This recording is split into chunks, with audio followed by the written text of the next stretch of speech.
सो है एवरीवन। तो स्टूडेंट्स, आज के सेशन में हम डिस्कस करने जा रहे हैं पीजीटी का जो पेपर 1 होगा, राइट। जो पेपर 1 होगा आपका पेपर 1 जो जनरल इंग्लिश होगी, राइट। आज का सेशन टिपिकली हम ग्रामर के ऊपर बेस्ड करेंगे, पीजीटी पेपर 1 को पॉइंट ऑफ व्यू में नजर रखते हुए, राइट। तो पीजीटी जनरल इंग्लिश पेपर 1, इसमें आपको लिटरेचर नहीं आएगा। शायद एक वीडियो के नीचे एक बच्चे ने कमेंट भी किया था कि सर जो पेपर 1 होगा उसमें क्या लिटरेचर भी आएगा। तो पेपर 1 में लिटरेचर नहीं आएगा, जो 20 मार्क्स का आपका होगा। उसमें आपको स्पॉटिंग एरर्स के क्वेश्चन आ सकते हैं, उसमें फिलअप्स के क्वेश्चन आ सकते हैं, कोई इडियम आ सकता है, वन वर्ड आ सकता है, स्पेलिंग चेक का क्वेश्चन आ सकता है, राइट। तो आज हम टिपिकली करेंगे बेसिकली थोड़े से स्पॉटिंग एरर्स के क्वेश्चन। बोला identify the part which is an error and mark the option given below. अब ऐसे ना एक स्टेटमेंट होती है, उसको ऑप्शन में पार्ट्स में डिवाइड किया होता है। जैसे ए पार्ट में ये वाला हिस्सा है, फिर बी पार्ट में ये यहां से लेके जितना भी यहां तक है बी है, फिर ऐसे आगे को ये पूरा जितना भी है सी है, फिर डी में आपको नो एरर है। अब जैसे हो सकता है कि 20 क्वेश्चन में 1 से 2 क्वेश्चन आपको एरर के जरूर देगा हो, जनरल इंग्लिश का जो पेपर 1 होगा, राइट। तो उसमें बच्चे ने बताना होता है कि कौन से पार्ट में गलती है। अच्छा, एक ऑप्शन का यहां ध्यान रखना है कि नो एरर भी होता है। डी मतलब जो है वो नो एरर है। अगर आपका ग्रामर अच्छा, आपको लगता है आपने पूरी स्टेटमेंट को पढ़ा, ग्रामेटिकली आप इस निष्कर्ष पे निकले कि भाई ये सेंटेंस बिल्कुल करेक्ट है, इसमें कोई एरर नहीं है, so there can be no error also, मतलब वो भी एक ऑप्शन है। ऐसा जरूरी नहीं होता कि एरर होगा ही होगा, वो आपका नॉलेज है। तो स्टेटमेंट नंबर 1 बोल रहा है, it is widely believe that the village which is situated on the eastern coast of India will be wiped out within a decade, right. अब देखो यहां पे बोल रहा है इट इज वाइडली बिलीव, मतलब ऐसा बिलीव करते हैं या ऐसा बिलीव कर लिया गया है। तो आपको ध्यान होगा, अगर आपने ग्रामर पढ़ा होगा स्टूडेंट, तो उसमें क्या होता है कि एक एक्टिव वॉइस होती है, एक पैसिव वॉइस होती है। तो जब हम एक्टिव से पैसिव वॉइस बनाते हैं, तो पैसिव वॉइस में क्या होता है कि बेसिकली वहां पे जो चीज उस पर स्ट्रेस दे दिया, मतलब ये बात होती है कि हम स्ट्रेस किस बात पे दे रहे हैं। तो ऐसा हम वाइडली बिलीव करते हैं या ऐसा वाइडली बिलीव कर लिया गया है। तो यहां पे डोअर नहीं है एक्चुअली, ठीक है। तो यहां पे होगा इट इज वाइडली बिलीव्ड, ऐसा विश्वास कर लिया गया है। तो एरर इसमें ए पार्ट में बनेगी, ठीक है। स्टेटमेंट नंबर फर्स्ट का जो एरर है that could be it is widely believed that the village which is situated on the eastern coast of India will be wiped out within a decade. सवाल number 2 पे आते हैं। But now that she is living in her own flat, she cleans the windows twice a week in the summer and once a week in the winter, right? तो ये statement है। अब इसमें हमें देखना है कि कौन सा पार्ट गलत है। Now that she is living in her own flat, she cleans the windows twice a week in the summer and once a week in the winter. अब देखो ग्रामर आपका कहीं ना कहीं यहाँ पे अच्छा होना चाहिए, तभी आप इन चीजों को पकड़ पाओगे, ठीक है। फ्लूक यहाँ लग नहीं सकते। आप सोचोगे मुझे फ्लूक लगाना है, एक्चुअली होता क्या है कि ये जो सीजन्स के नेम होते हैं, जो सीजन्स के नेम होते हैं स्टूडेंट्स, इनके साथ में कभी आर्टिकल द नहीं आता। जैसे देखो यहां बोल रहा है इन द समर, तो ये द कटेगा, और यहां बोल रहा है once a week in the winter, ये द भी कटेगा। तो ऑप्शन एक ही है जिसमें द दोनों जगह ही रिमूव हो जाएगा। आप कोई गलत चीज लिखी है, रॉन्ग है, उसको आप हटा सकते हो, काट सकते हो, और आपको लगता है कि कुछ एडिशन होएगा तो आप अपनी तरफ से लिख भी सकते हो। So addition can be there, omission can be there, दोनों ही चीजें होती हैं जब हम एरर डिटेक्शन के क्वेश्चन करते हैं। ऐसा नहीं है कि आप कुछ काट नहीं सकते या अपनी तरफ से कुछ लगा नहीं सकते। तो in winter, in summer, twice a week in summer and once a week in winter, ऐसे बनेगा। थर्ड नंबर क्वेश्चन में आ जाते हैं। But I saw a few children playing on sand, I saw a few children playing on sand, right. अब बच्चा यहाँ पे मेनली जो स्टूडेंट्स हैं वो सोचते हैं कि शायद यहाँ पे प्लेइंग विद सैंड आएगा, ठीक है। अगर आप उस वे से भी सोच के इसको सी करके आते हो तो आपको देखो नंबर तो मिल जाएगा, क्योंकि पेपर में सॉल्यूशन नहीं लिखना आपने, आपको सिंपली ऐसे सी पे मार्क करके आना है, खत्म। अब हो सकता है कि आपने यहाँ विद सोचा है, लेकिन विद सॉल्यूशन नहीं है इसका, इसका सॉल्यूशन कुछ और है। बट क्योंकि हमें सॉल्यूशन लिखना नहीं होता तो आपको यहाँ पे नंबर आपको मिल जाएगा। मींस अगर आप सी करके आओगे तो एरर तो सी में ही है। अब आपने सोचा है कुछ और, कॉन्सेप्ट है कुछ और, that is not an issue, right. तो यहां पे आंसर आपका सी ही होगा। रीजन ये है, मैं आपको बता देता हूं। जैसे देखो नाउन में हम कंफ्यूजिंग नाउन पढ़ते हैं, छोटी क्लासेस में हमने पढ़ा है, ठीक है। जैसे एक वुड होता है और इसका प्लूरल में क्या हो जाता है स्टूडेंट्स, वुड्स। फिर एक गुड होता है, इसका प्लूरल में क्या होता है, गुड्स। अब सिंपल स्ट्रक्चर के आधार पे चले तो हमें तो यही सिखाया कि बेटा बॉय एक लड़का है, और जब आप इसमें एस लगाओगे तो ये बहुत सारे लड़के हो जाएंगे, गर्ल एक है, गर्ल्स बहुत सारी हो जाती हैं। लेकिन नाउन में ऐसा नहीं होता, यहाँ मीनिंग बदल जाते हैं। जैसे वुड का मतलब तो लकड़ी होता है, इसको हम इंग्लिश में मटेरियल बोल सकते हैं, राइट। लेकिन वुड्स का मीनिंग फॉरेस्ट हो जाता है, जंगल हो जाता है, मीनिंग चेंज हो जाते हैं, राइट। जैसे गुड मीन्स आप सभी जानते हैं कि क्वालिटी होता है, लेकिन गुड्स मतलब सामान होता है, और कौन सा सामान होता है, घर के सामान को गुड्स नहीं बोलते, जो सामान हम मार्केट में खरीदते हैं, things that are to be sold, that we deal in, जिनका हम व्यापार करते हैं। आप बाजार जाते हो, जो चीजें आप खरीदते हो वो गुड्स है। घर पे जो हमारी सामान होता है, जो हमारे घर में सामान होता है, टीवी है, अलमीरा है, जो भी व्हाटएवर, उसको बिलोंगिंग्स बोलते हैं, बिलोंगिंग्स, राइट, पर्सनल जो हमारा सामान होता है। तो यही कॉन्सेप्ट है, वहां सैंड की जगह पे सैंड्स आएगा, राइट। अब आप बोलोगे सर सैंड्स क्यों आएगा, सैंड्स क्यों आएगा, सैंड क्यों नहीं आएगा? क्योंकि मीनिंग बदल जाते हैं। सैंड मतलब स्टोन होता है, पत्थर को बोलते हैं, जबकि सैंड्स मतलब डेजर्ट होता है। तो वहां पे पत्थर की बात नहीं हो रही, वहां पे डेजर्ट की बात हो रही है, राइट। तो डेजर्ट के सेंस में वहां सैंड्स आएगा। तो एरर तो सी में ही है, लेकिन यहां पे ऑन की जगह विद नहीं आएगा, ऑन सैंड्स होगा, right. Come to the question number 4। बोला wherever they go Indians easily adapt to local circumstances. Wherever they go Indians easily adapt to local circumstances, right. तो यहां पे अब हमें कौन सा पार्ट है आप देख सकते हो, एक बार आपको देखना पड़ेगा। Wherever they go Indians easily adapt to local circumstances. तो क्या होता है स्टूडेंट्स, जब हम प्रोनाउन चैप्टर पढ़ते हैं तो वहां पे कुछ ऐसी वर्ब्स होती हैं जिनके साथ, जैसे देखो आप बोलते हो आई इंट्रोड्यूस्ड, यहां क्या बोलोगे, माई सेल्फ, इसको रिफ्लेक्सिव प्रोनाउन बोलते हैं।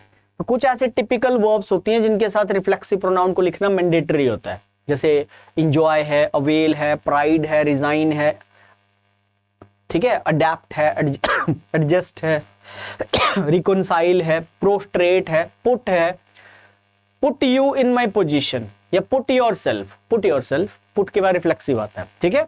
तो यहां पे ये जो अडेप्ट वर्ड लिखा है ना, वहां पे अडेप्ट, एक अडेप्ट होता है जिसका मीनिंग होता है खुद को ढालना, एडजस्ट करना। एक अडेप्ट होता है जिसका मतलब होता है स्किलफुल, जो अपने काम में एक्सपर्ट होता है, उसको अडेप्ट बोलते हैं। This is adapt, this is adapt, इसको लंबा स्ट्रेच करते हैं, right.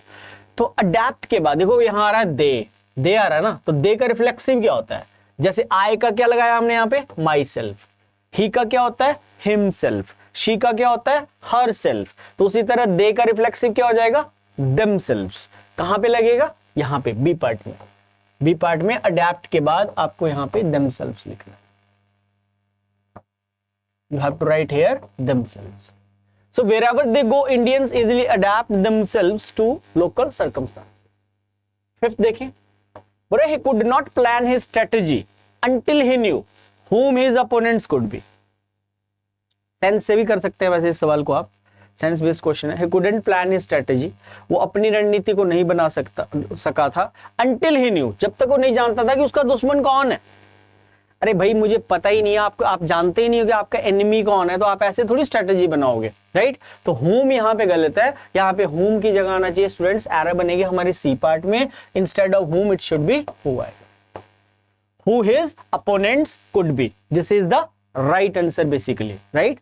So he couldn't plan his strategy until he knew who his opponents could be, ये इसका राइट आंसर जाएगा। सिक्स्थ पे चलते हैं। बोला if I were him I would have taught those cheats a lesson.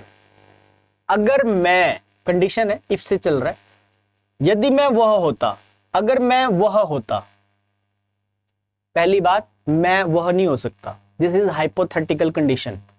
Improbable conditions होती हैं, कुछ ऐसी इमेजिनेशंस होती हैं जो फॉल्स होती हैं, जो झूठ होती हैं। जैसे आप बोलते हो कि यदि मैं एक पक्षी होता तो मैं आकाश में उड़ता, तो ऐसा कभी हो ही नहीं सकता, मतलब ये रियलिटी में कन्वर्ट नहीं हो सकता। तो इम्प्रोबेबल हाइपोथेटिकल कंडीशन है, इम्प्रोबेबल कंडीशन है। सो अगर मैं वह होता, तो अब ये आए प्रोनाउन है,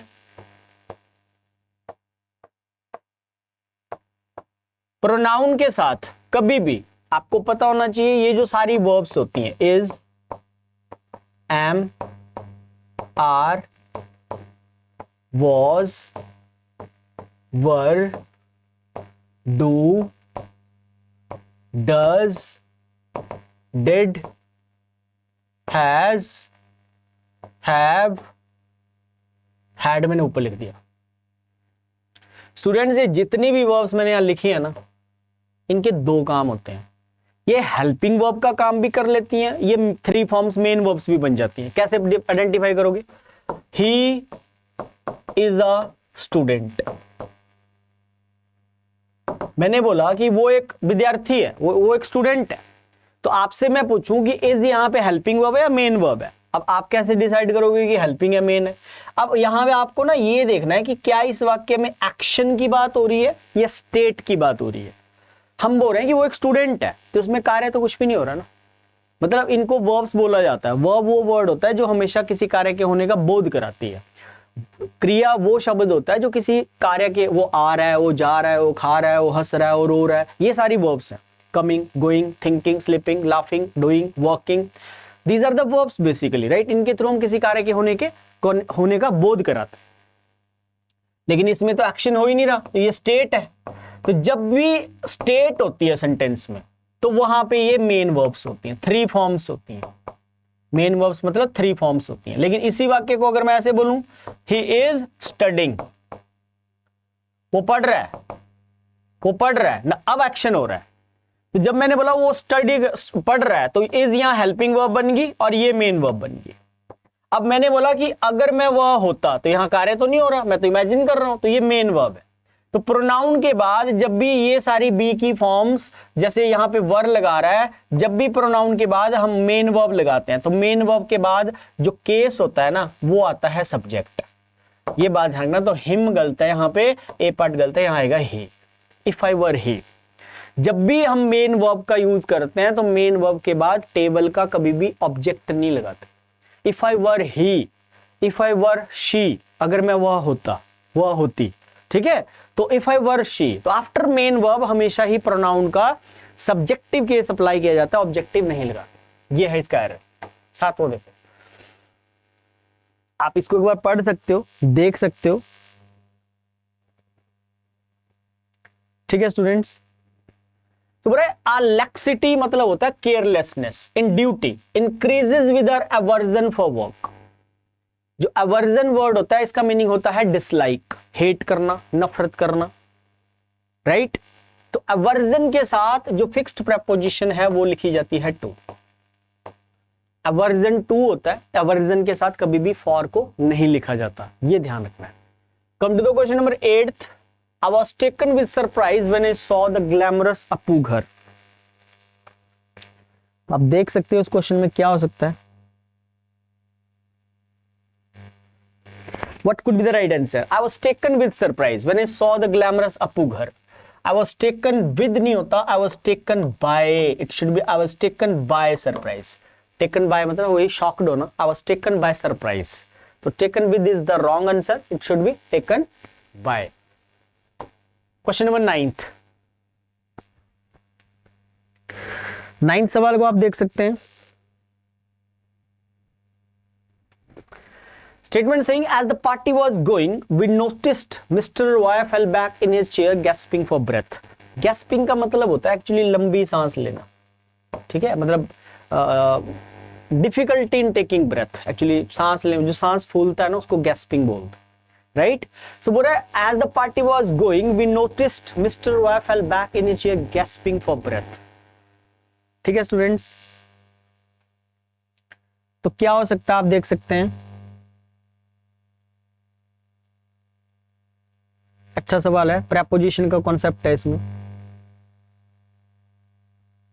देखिए बोल रहा है as the party was going. Normally बच्चे सोचते हैं कि सर यहां ऑन आएगा, बट मैं आपको बता दूं ऑन नहीं आएगा। ये जो चेयर होता है ना, चेयर के साथ इन नहीं लगता है, ध्यान रखना। लेकिन अगर सेंटेंस में आर्म चेयर की बात हो, आर्म चेयर, फिर ऑन आता है। ये कॉन्सेप्ट है, ये सही है अपनी जगह।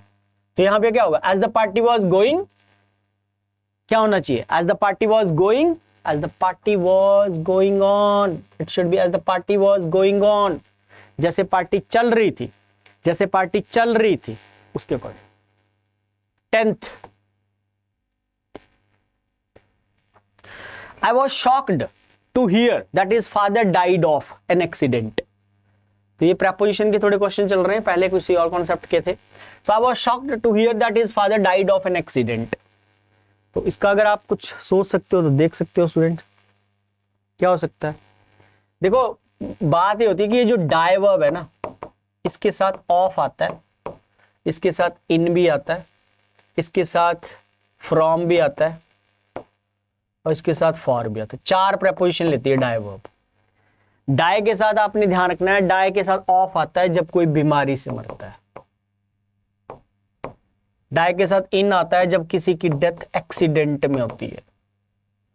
डाई के साथ फ्रॉम आता है जब कोई अदर कॉज हो, बीमारी ना हो. ऐसा थोड़ी है कि इंसान बीमारी से मरता है. मौत का तो कोई भी रीजन हो सकता है ना. मौत तो किसी भी वे में आ सकती है, किसी भी रूप में मौत आ सकती है. ही डाइड फ्रॉम हंगर, खाना ना मिलने की वजह से भी इंसान मर सकता है. ओवरवर्क, ज्यादा कार्य करने से भी किसी की डेथ हो सकती है.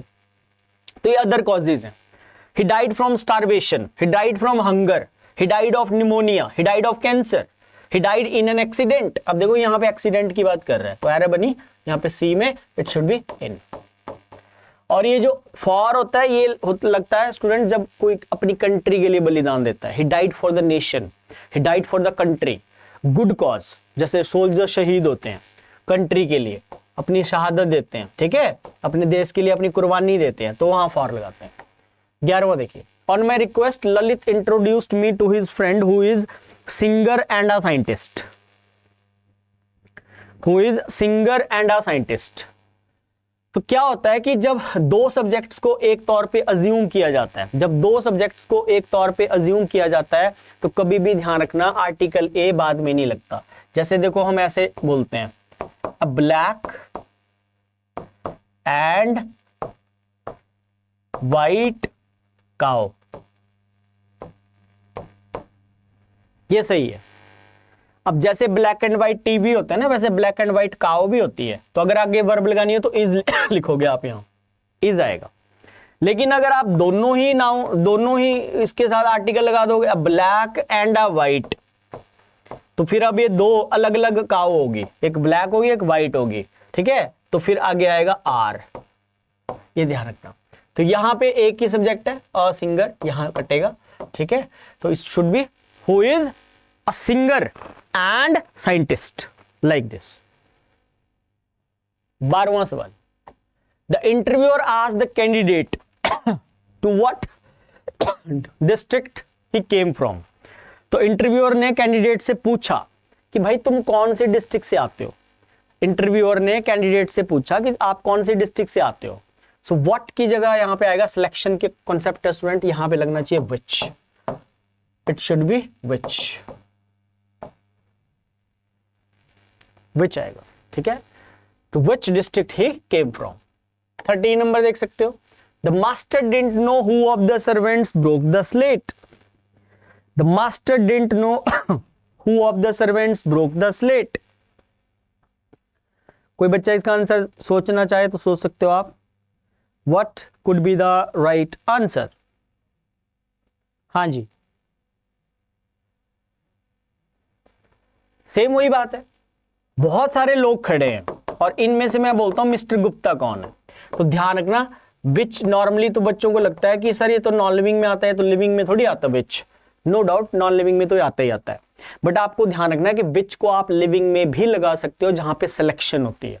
रिमेंबर मैं बोलता हूं which one is mister Gupta, which writer do you like, तो विच सिलेक्शन में लगता है, चॉइस जहां होती है वहां पे विच लिविंग में भी लगता है. तो यही बोल रहा है कि मालिक को नहीं पता था कि नौकरों में से गिलास किसने तोड़ा, तो यहां पे भी आएगा which of the servants. It should be which of the servants. 14 number देख सकते हो. Plastic bag less than 50 microns thick are banned but neither the states nor the city corporations. City corporations cares to enforce this rule. Plastic bag less than 50 microns are banned, but neither the states, देखो यहां आ रहा states, nor the city corporations. तो the city corporations हमारा जो नजदीक है ना इस वर्ब के, वो सब्जेक्ट है द सिटी कॉर्पोरेशंस, जो कि प्लूरल है। प्लूरल है तो भाई यहाँ पे फिर ए बी, सी में एरर है, यहाँ सी में एरर है, यहाँ आना चाहिए केयर, क्योंकि देखो ना प्लूरल दे के साथ हम दे गो बोलते हैं ना, गो थोड़ी बोलते, दे गो टू स्कूल। जब भी सब्जेक्ट प्लूरल नेचर का होता है तो एस और एस नहीं लगाते वर्ब की फर्स्ट फॉर्म के साथ, ध्यान रखना। तो यहाँ पे आएगा care. 15 and last question of the class. The coaching industry in India plays a pivotal role as it contributes a significant revenue to the education sector. इस वाक्य में स्टूडेंट्स कोई भी प्रॉब्लम नहीं है, ठीक है। तो 15 सवाल का एक जनरल सा मैंने करवा दिया आपको ये, ठीक है। ग्रामर का पेपर 1 का है बेसिकली, बाकी नेक्स्ट क्लासेस से फिर हम लिटरेचर को ही कैरी फॉरवर्ड करेंगे। Thank you very much, take care, see you.